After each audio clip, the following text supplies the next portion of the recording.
This series explores sexualized imagery involving minors and violence. Please take care when listening.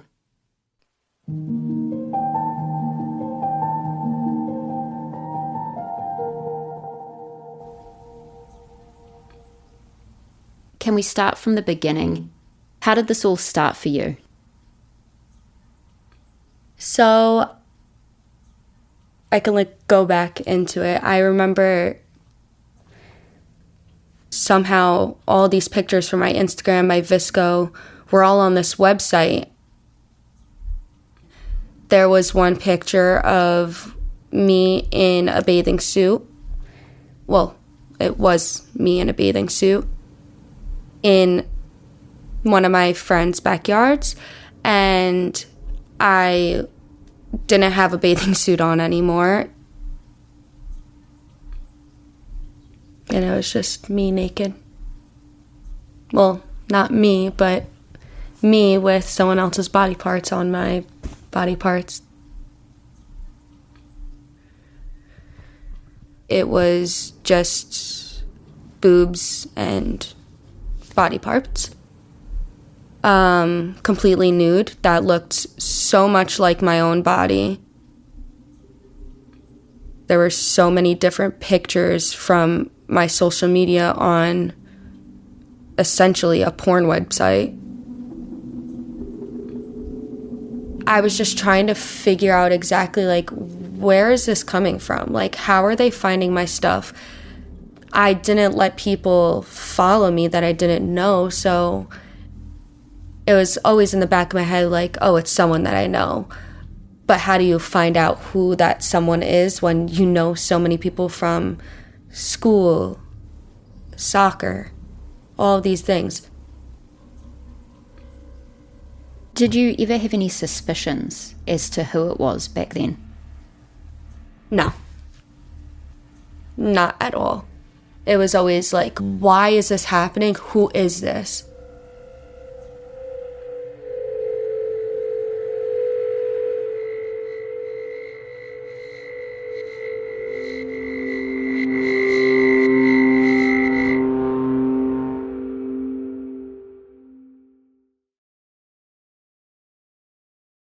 Kayla was 20 years old and living at home with her parents in a town that was once the picture of the American dream, a Long Island suburb called Levittown. We're driving around Levittown. A lot of white picket fences, a lot of American flags. It has the feel of going back in time. This is Levittown, one of the most remarkable housing developments ever conceived. It's the kind of America that makes you think of the 1950s. Cookie-cutter, single-family houses.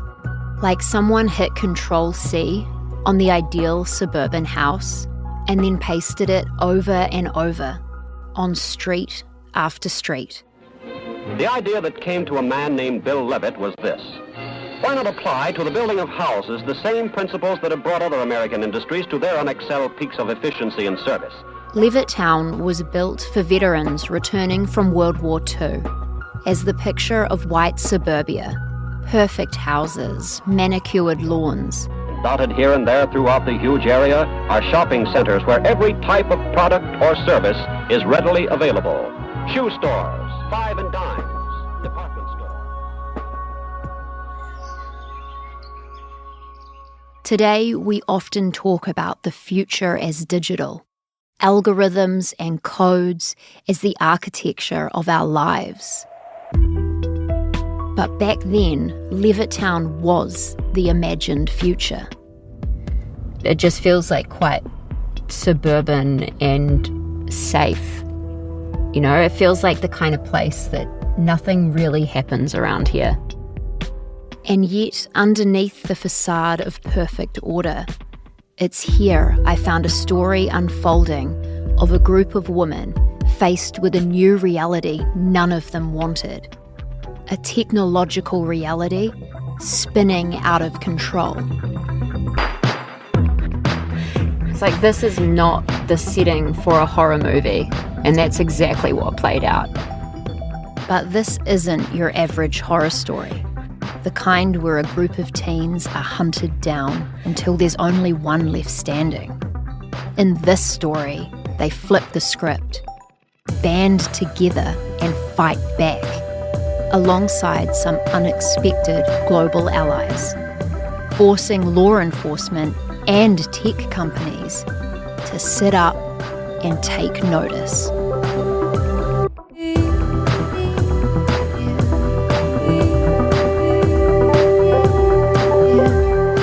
From iHeart Podcasts, Bloomberg, and Kaleidoscope, this is Levittown. I'm Olivia Carville.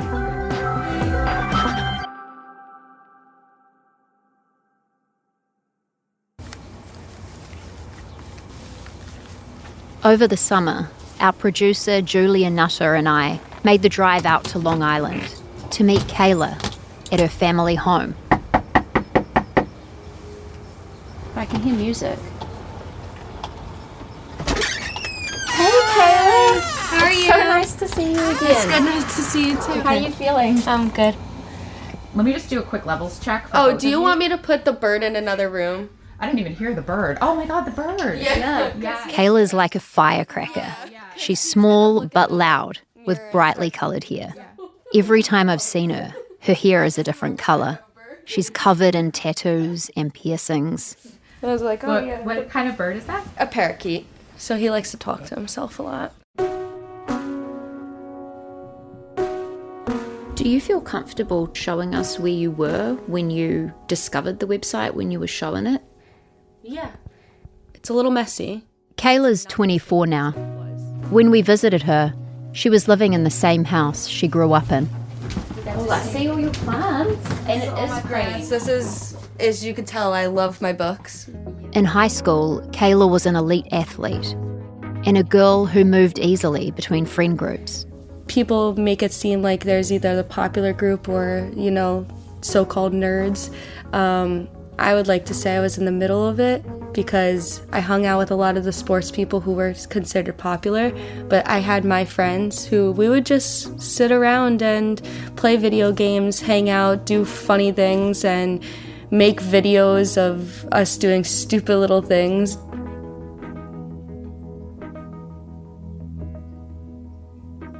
I say this to my friends actually all the time. I may not dress like it, but my inner person is kind of emo. I listen to a lot of dark music now. I have the tattoos all over, I have piercings all over. And I truly just it's not like I like the color black. I changed a lot. I have a really big book tattoo on my leg. I have a big wrap around plants because my whole leg is going to be things I love, and plants is another thing for me. This one is one of my favorites. It's Tell Me About Tomorrow. Tell Me About Tomorrow is one of my favorite songs because whenever I'm in a depressive state or just not doing good mentally, I play that song and it tells you to tell me about tomorrow. Tell me about the next day that's going to go on in your life. When I was going through this situation, I was not mentally doing good at all.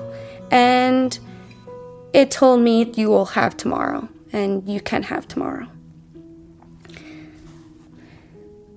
It sounds like a lot of the tattoos are important to you because they represent you moving forward or healing or getting over the situation as you described it. Mm-hmm. Do you feel comfortable getting into that now? Yes. I remember being in my bed, just laying down. It was late at night. This was in March 2020, at the onset of the COVID pandemic. She'd recently graduated from high school and was stuck at home with her parents. I was in that corner. My bed was up against the wall. I was just laying in the bed. I'm pretty sure I was on my phone, just scrolling through Instagram or something, or on Snapchat. She heard her dad walking up the stairs from the living room. I can always hear when someone comes up the stairs, and he knocked. He always knocks on the door, so he knocked and just walked right in. I thought automatically I was in trouble or something, but then I could just tell he was just confused. And he was like a little hesitant to like come up to me. I could tell. And he was just like, what is this? What is this? Mm-hmm. What was he showing you? I think it was the website. It was the faked picture of her naked, and next to it, a poll asking the site's users to rank what they wanted to do to her sexually. This next part is graphic, and it might be difficult to hear. It was... I always had trouble saying these parts. It was drink her piss, milk her, have her drink my piss, and there was something else, and I can't entirely remember what the other one was. So they were ranking what they wanted to do to you sexually? Yes. Yeah. She kept scrolling, and it got worse. We would see what they posted, like their nude pictures and them jerking off and coming on our pictures. Even like pictures of our pictures with their dicks there and the ejaculation there. And then there was like some like writings of like rape her.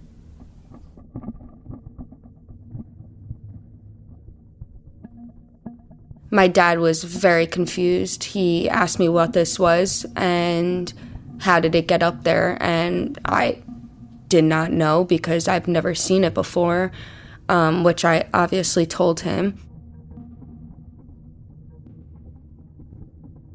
So that's how we found out about the website.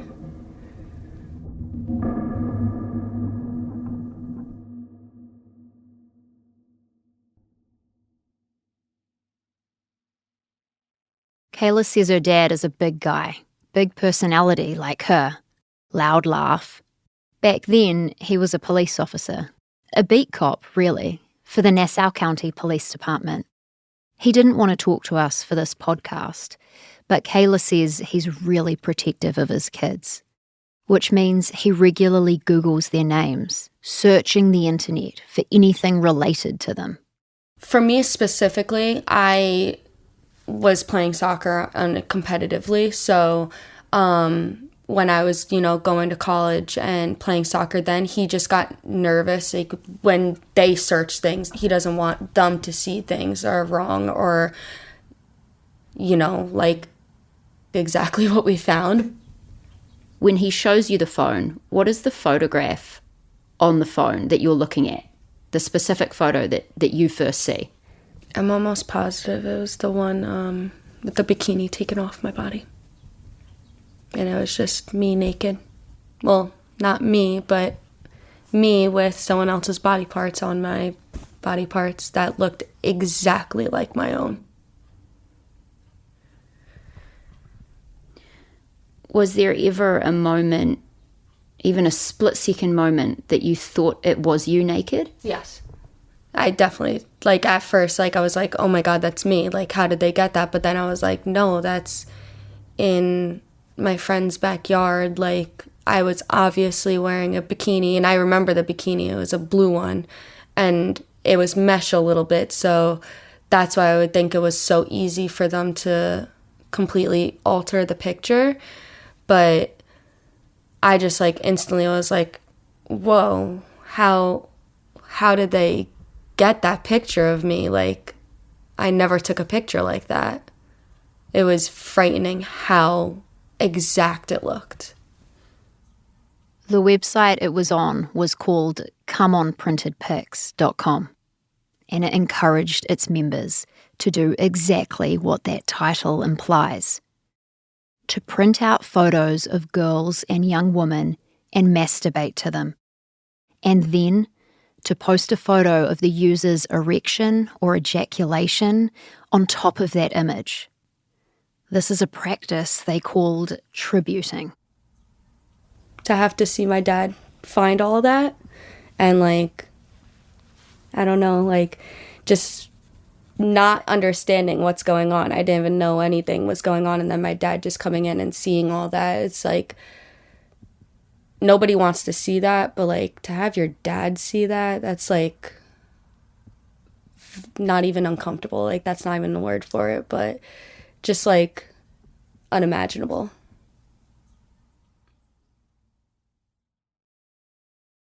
I wish I could tell you that this website was tucked away in the dark web, where users needed to download a special browser or slink through some other secret cyber door.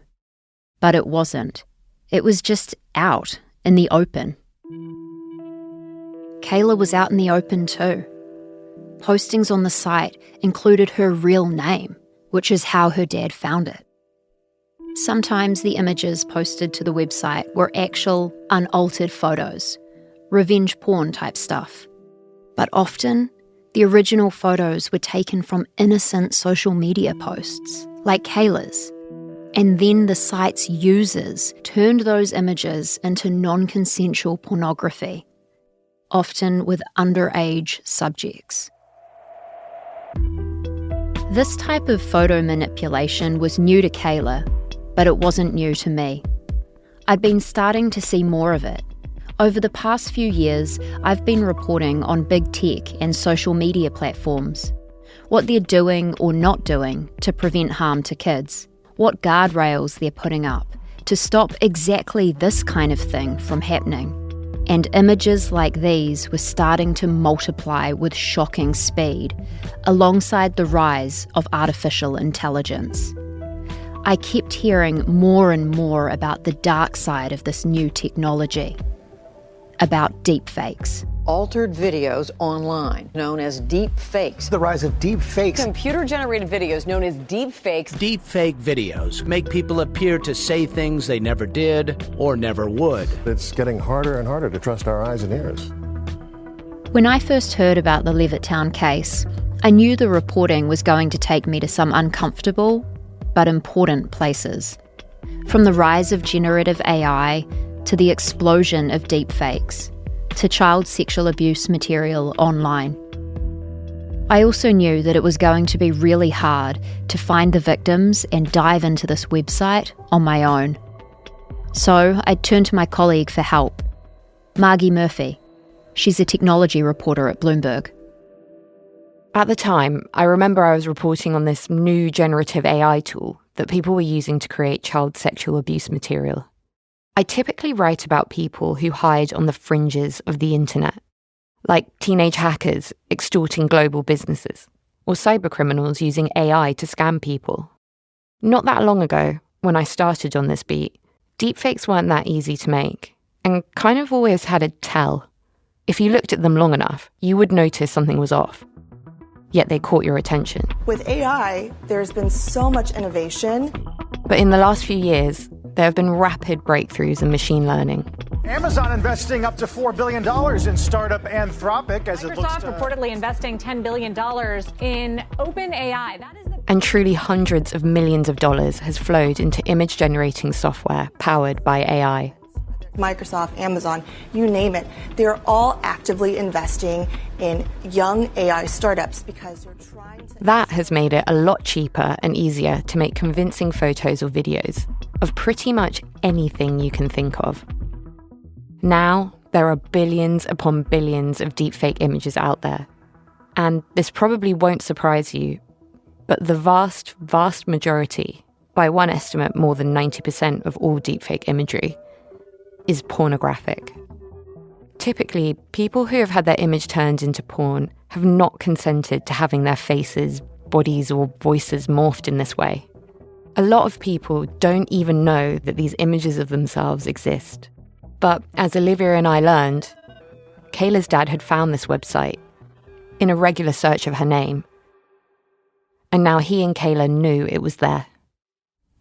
Seeing what people had to say about my body as the pictures were like when I'm, 13, 14? I think I instantly cried. I was just like, I think I remember kind of like stating more to myself than anybody else. Like, why is this happening to me? Like, what is going on? Like, is this even real life? I felt betrayed by my body because it felt so real. Like, the pictures just seemed so real. The website's users also encouraged each other to comment on the images and even harass the person being pictured. It's unimaginable to think that people can even say how gross, like, to tell you to rape me or milk me. I remember a lot of mine was with my braces, because I had braces until I was in 11th grade. And then I had some pimples, and I would see people saying that they loved my brace face and my pimples on my face, they like them younger. Did you actively search through the website for all photos of you and look at other photos on there and what the people were saying, or could you just not look at it at all? No, I constantly looked at it. I was searching to see if there were new pictures that would be uploaded. After learning about the website, Kayla's biggest question was, who did this?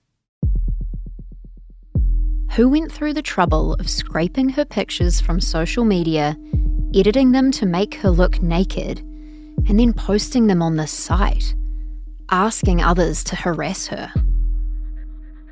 She wanted it to stop, so she took a break from Visco, a photo sharing app.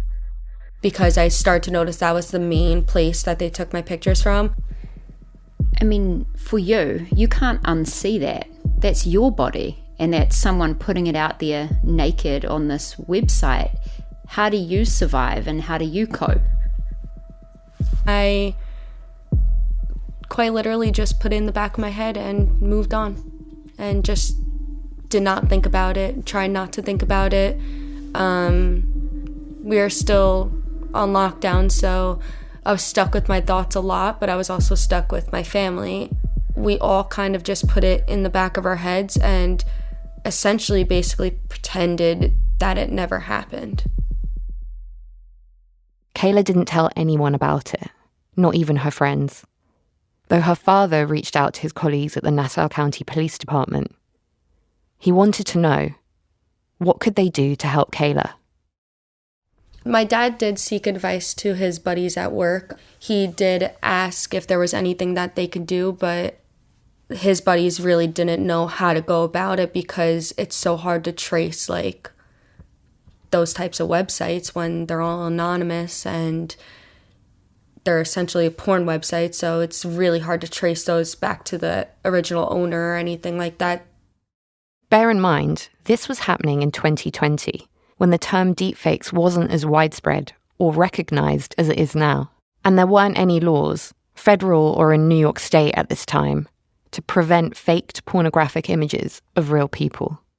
I didn't really know what there was to do after my dad already tried to contact the police department and his buddies, and them just telling us that, like, there really was not much that they can do. Going through a complaint and trying to go through all the steps that it took, I just don't think I was strong enough at that moment. And as more time passed, can you describe how your feelings about that website and those photos changed? I think after some time, I stopped looking at the website, put it in the back of my head, but it completely altered the way that I thought about my body. And there's a thing called body dysmorphia. Your brain alters the way that you look at your body. And I completely went through that. I used to feel so confident about it because I was an athlete. I felt so in tune with my body. And then it completely changed. I started having eating issues and wasn't able to eat full meals. I would feel sick after eating. I couldn't even eat 3 bites of food. I would eat 2 bites and feel absolutely disgusted in what I'm eating and disgusted in my body for wanting food. It completely changed just who I was as a person. I completely got depressed and just wasn't myself. And that's where the story could have ended, with Kayla's faked pictures still online, and her dad not able to do anything about it. Her small, safe, suburban world turned upside down. But 10 months later, Kayla's phone rang. I got a call when I was working at my old job at a clothing store. It was around New Year's Eve. I remember it was like 7:40, and I was behind the register. It was very quiet in the store, so I was just on my phone. We weren't really supposed to be on our phones, but I just remember being on my phone, and I see one of the classmates. It was her dad's name popped up on my phone, which was so weird to me because I was like, I don't even have this number. Why are they calling me? And I just remember the last name. And I answered, and I was like, hello? And she's like, hi, this is blank. She goes, I saw you on the website. I just want to let you know I'm also on this website. And I remember just like walking away from the register, and I was just like, okay, like, how many other people are on there? Who do you think it is?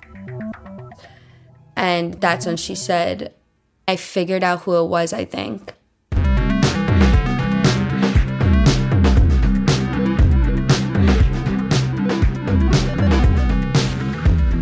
In an instant, Kayla's story got so much bigger. From there, it would stretch beyond her bedroom, past the high school, out of Levittown, across the country, and around the world. What she didn't and couldn't know, but what Olivia and I would learn through our investigation, was that there was a global web of cyber criminals taking advantage of a plodding justice system, being pursued by online vigilantes and hackers, willing to take risks the cops and prosecutors wouldn't. The story took us from New York to small town New Zealand, through the darkest corners of the internet, back into bedrooms of mid-century homes lined up in neat little rows.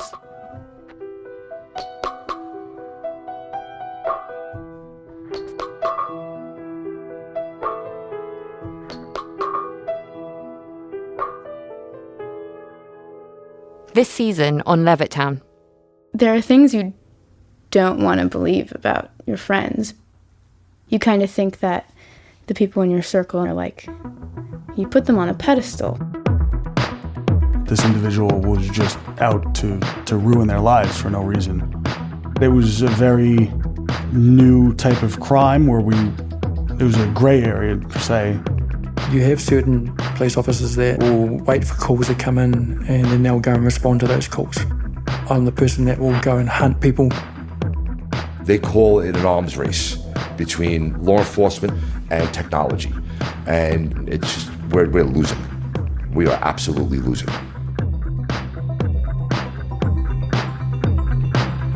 This series is reported and hosted by Margie Murphy and me, Olivia Carville. Produced by Kaleidoscope, led by Julia Nutter, edited by Neda Tului Semnani, producing by Dara Look Potts, executive produced by Kate Osborne, original composition and mixing by Steve Bone. Levittown archival clips provided by Screen Ocean Clips and Footage. Our Bloomberg editors are Caitlin Kenny and Jeff Grocott. Additional reporting by Samantha Stewart. Sage Bauman is Bloomberg's executive producer and head of podcasting. Kristen Powers is our senior executive editor. From iHeart, our executive producers are Tyler Klang and Nikki Etor. Levittown is a production of Bloomberg, Kaleidoscope, and iHeart Podcasts. If you liked this show, give us a follow and tell your friends.